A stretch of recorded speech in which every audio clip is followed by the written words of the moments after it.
பசுமையான மலைகளின் மத்தியில் அமைந்த ஒரு அமைதியான கிராமத்தில் ஹரி என்ற வயதான விவசாயி வசித்து வந்தார்.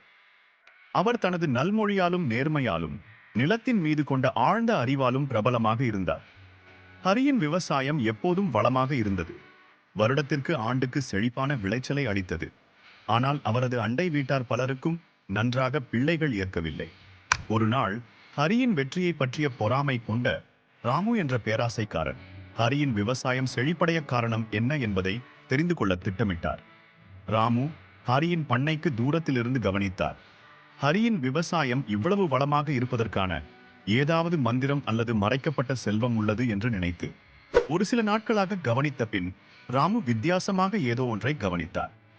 ஒவ்வொரு காலையும் ஹரி தன்னுடைய புலங்களின் சுற்றிலும் நடந்து தன்னுடைய தாவரங்களிடம் பேசுகிறார். மண்ணை கைகளை வைத்து பார்த்து தன்னுடைய கைகளால் களைகளை எடுத்துக் கொள்கிறார். மேலும் ஹரி தனது சிறந்த விதைகளை மற்றவர்களுடன் பகிர்வதில் தயங்கியதில்லை. உதவி தேவைப்படுபவர்களுக்கு தனது விளைச்சலின் ஒரு பகுதியையும் அளித்தார். ஒரு நாள் ராமுவால் தனது ஆர்வத்தை மறிக்க முடியவில்லை.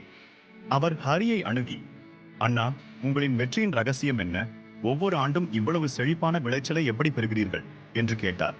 ஹரி சிரித்துக் கொண்டு, ரகசியம் மிக எளிமையானது நண்பரே.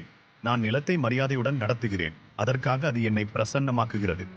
ஒவ்வொரு தாவரத்தையும் நான் நேரம் செலவழித்து அவற்றை போற்றுகிறேன். மிக முக்கியமாக என்னுடைய நல்ல திரவியத்தை மற்றவர்களுடன் பகிர்கிறேன். ஏனெனில் ஒரு விவசாயியின் வெற்றியை அவர் எவ்வளவு வைத்திருப்பாரோ அதனால் மட்டுமல்ல, ஆனால் அவர் எவ்வளவு அளிக்கிறார் என்பதால் அளக்கப்படும் என்று பதிலளித்தார். முன்னதாக எப்போதும் சுயநலமாகவும் பேராசையாகவும் இருந்த ராமு ஹரியின் வெற்றியின் காரணம் எந்த மந்திரத்தாலோ அல்லது மறைக்கப்பட்ட செல்வத்தாலோ இல்லை என உணர்ந்தார். ஆனால் அவரது கடின உழைப்பாலும் இளமை மிக்க மனதாலும் நிலத்தின் மீது கொண்ட அன்பாலும் ஏற்பட்டது. அந்த நாளிலிருந்து ராமு தனது வழிகளை மாற்ற முடிவு செய்தார். அவர் தனது பண்ணையை அதே கவனத்தையும் அன்பையும் கொண்டு நடத்தத் தொடங்கினார். மேலும் தனது விளைச்சலை குறைவானவர்களுடன் பகிர்ந்தார். காலப்போக்கில் ராமுவின் பண்ணையும் செழிக்கத் தொடங்கியது.